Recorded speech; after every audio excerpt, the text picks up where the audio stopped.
Hello everyone, my name is Rachel Khan and I'm the Research Communications Manager at Blood Cancer UK. And today I am joined by Dr. Hugues De Lavallade, who is a consultant haematologist at King's College London. Thank you for joining us, Hugues. Pleasure.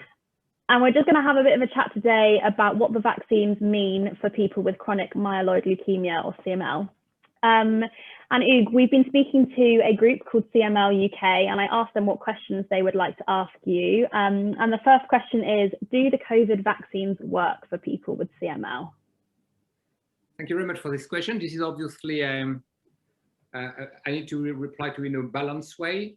First of all, I would say that unlike other patients with other hematological malignancies like lymphoma or any of the malignancies that would affect the lymphoid cells, the patients who are actually taking TKIs on CML do seem to have a better response than these patients, and therefore the vaccine seems to be more effective in this patient with CML. However, we still don't know exactly how they compare to the normal population. That's great, thank you. And could you tell us a little bit about the research you're doing? Yeah, so basically, I have to go back to 10 years ago. I don't want to go too much into detail, but back then we did study actually the efficacy of the H1N1 vaccination in patients with CML, patients with lymphoid malignancies, and patients after bone marrow transplant. And at that time, we found that patients with CML did have a good antibody response to the H1N1 vaccine, and very close to that one found in healthy control. This was actually quite encouraging, but again, patients who had lymphoid malignancy had actually a worse outcome in terms of immune responses, and so did the patient after bone marrow transplantation. So this time, for around a year ago, we started to adapt and adjust our protocols to the COVID vaccination. And what we're looking at is two different aspects. Actually, I should say three. One is the antibody response. The second one is the impact of this antibody response and the basically an ability to stop the virus. And then finally, and very importantly as well, we're looking at the T-cell response. And this T-cell response is very important when someone catches the virus and actually has to develop an immune response, because those T-cell responses are very important to basically kind of organize the all immune response towards the virus. Obviously, the antibody response is more important for the first line of defense, but the second line of defense is very much the T-cell response, which is why we have to look at both aspects. And I don't think we have results on T-cell response yet, do we? So I guess my question for you is, when are we going to know more? When are we going to be able to give some answers? So at the moment, we only have responses after the first jab. We have published our work both on antibody response, but also on T-cell response, actually, after the first jab.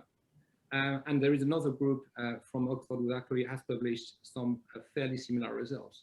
So roughly, we have seen that around 75 to 85% of patients with CML on TKI do mount an antibody response.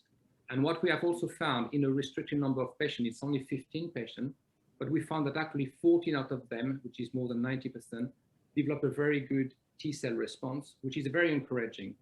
Because when you compare it with other viruses like influenza, you only get 50% of T-cell response. Whereas here, in patients taking TKIs, we could really demonstrate a very good T-cell response in the majority of them. And that, I think, is very important for the months to come when it comes to, facing other variants and, other epidemics. Thank you. And another question that we had from CML UK was around booster vaccines. And is it likely that people with CML will need a third dose of the vaccine? I think it would be very appropriate to actually follow these guidelines and really have everyone with CML receiving a booster, i.e. a third injection, if only to boost the antibody response, which is, again, the first line of defense. So there is a number of things we do not know. First of all, it's only a small cohort that we have actually looked at, and so did the Oxford group. So in total, we haven't looked at more than 28 patients when you combine the two studies. That's number one. And number two is that we've only looked after the response after the first jab. We obviously want to know whether this proportion, also the antibody titers, would go much higher with the second injection. And that data is, again, is not yet available. We hope to actually have some data in the next couple of months. But then obviously the booster will be very important to see and actually to counteract a possible reduction in the antibody levels, because after 3 to 6 months, we do not know how sustained the antibody level will be in patients taking TKI and then with CML. Absolutely, I think that third dose will be really important. And my last question for you is, what advice are you currently giving to your patients about how cautious they should be? Okay, I mean, I think that as the first advice, which is quite straightforward, I strongly and very strongly encourage all my patients to actually receive the vaccines, obviously the 2 injections, and of course, when it's available, the booster vaccine.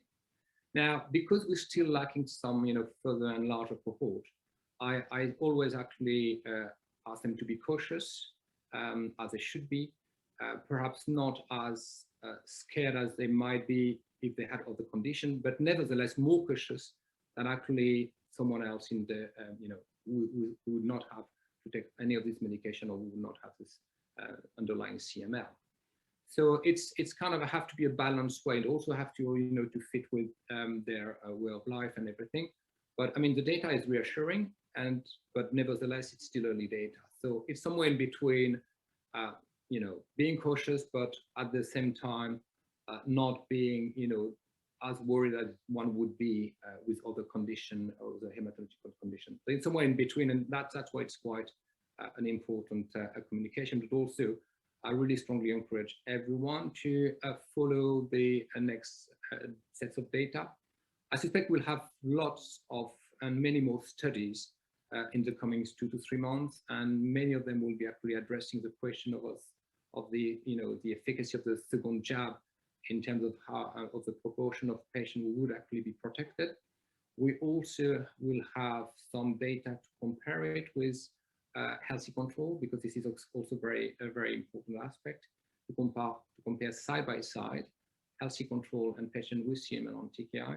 So that piece of data is also important to and will be an important aspect to judge the efficacy, and basically to have some kind of not final but more measured and more stronger set of data to establish recommendations. That's great. Thank you so much for being with us and explaining that a little bit more, Hugues. We really appreciate it, and hopefully speak to you soon when we have some more data. Indeed. Thank you very much for that. Thank you. Pleasure.